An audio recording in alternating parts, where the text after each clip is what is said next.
Our world is changing. The way we live our lives, the way we shop, and the ways that we can earn an income. We cannot stop change. Both businesses and individuals are going to have to embrace change if they're going to survive. Well, my name is John Potter. Welcome to this presentation. For the past 2 years, I've been a professor in a business school. I've been studying entrepreneurship and the way enterprising individuals can get into business for themselves. As part of my work, I've become associated with 2 government groups in Westminster. Firstly, in the House of Lords, looking at entrepreneurship. Secondly, based in the House of Commons, looking at how micro businesses can be encouraged. And by a micro business, we mean a small business that an individual can set up. I've studied business, business trends, and the workplace. And I'm now going to share my conclusions with both individuals and businesses as to how and why you can adapt and profit from these changes taking place in the world today. Well, let's look at the way individuals tend to live and create income for themselves and for their families. And many people who've been through our education system, school, college and maybe university, have expectations that they will get a good job, establish themselves in a good career with a job security. And in this modern world, this is something of a myth. There are no jobs for life. What has happened is that we've been trained and developed to be employees, helping others to achieve their goals by working for a paycheck. And what happens is that many people end up retiring after 40 years of work almost broke.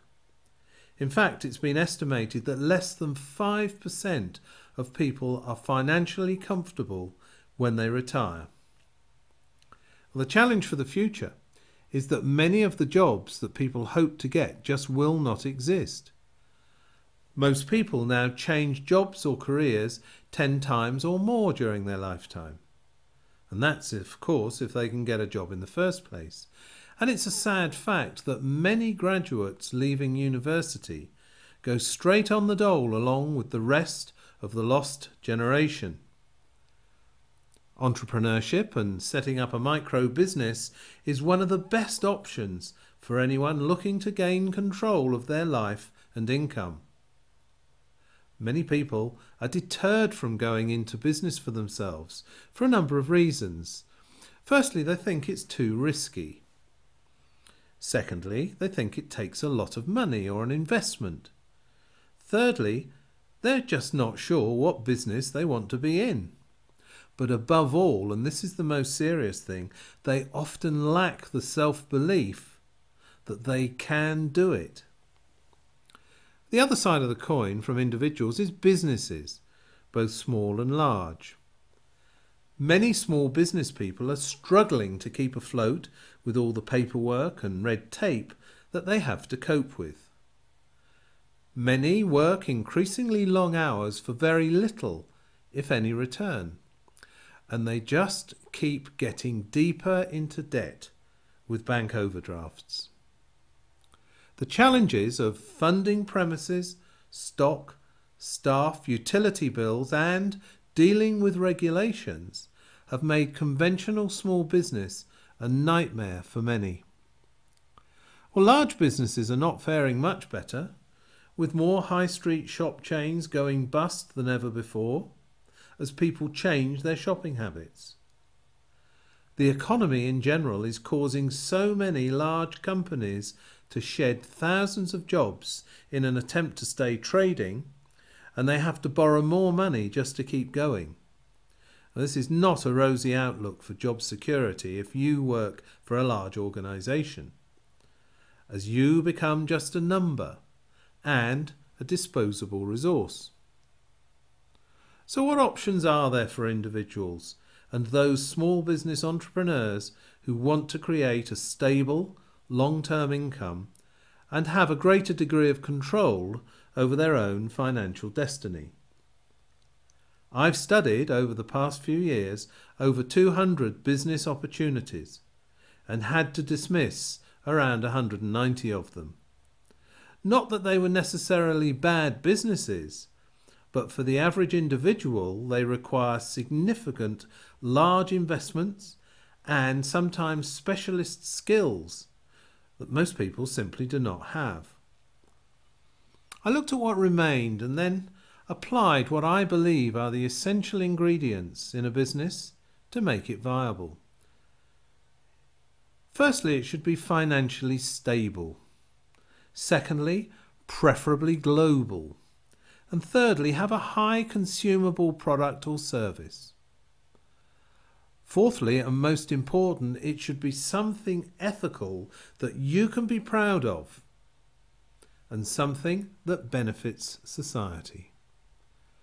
Having taken into account all of these factors, the industry that stands out as just getting started, and that is becoming a huge global industry, is the wellness industry, as we strive to live longer, feel better, and look fantastic. It's a sad fact that we often spend more money on average on the last 10 days of a person's life than we spend in keeping them in good health throughout the earlier part of their life. Well, this wellness industry encompasses both the baby boomers, the over 55s, who now form about 50% of the population, and the younger generations who have spawned the huge boom in gyms, fitness and healthy living.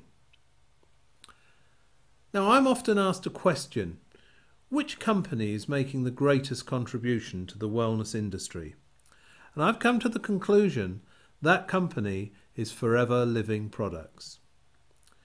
This is a company that's cash rich and debt free, and that's something that's almost unheard of in the business world today.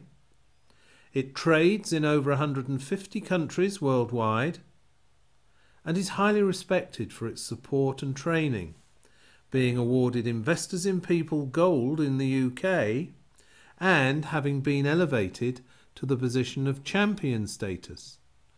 And only a handful of companies have achieved this. Forever Living has helped thousands of people around the world break free from the jobs they dislike, and it's encouraged people to work towards unlocking their full potential as people, giving them the opportunity to lead a more fulfilling lifestyle. I have been so impressed by this company that I now strongly recommend and urge you to look very closely at how you could start working under the umbrella of this company part-time without affecting your day job and work towards doubling your household income. Well, there is a small investment, as with any micro-business, but it's less than you would pay to put up a sign outside a shop or an office. So why not take that first step today to find out more? You won't regret it. Thanks for listening. My name is John Potter.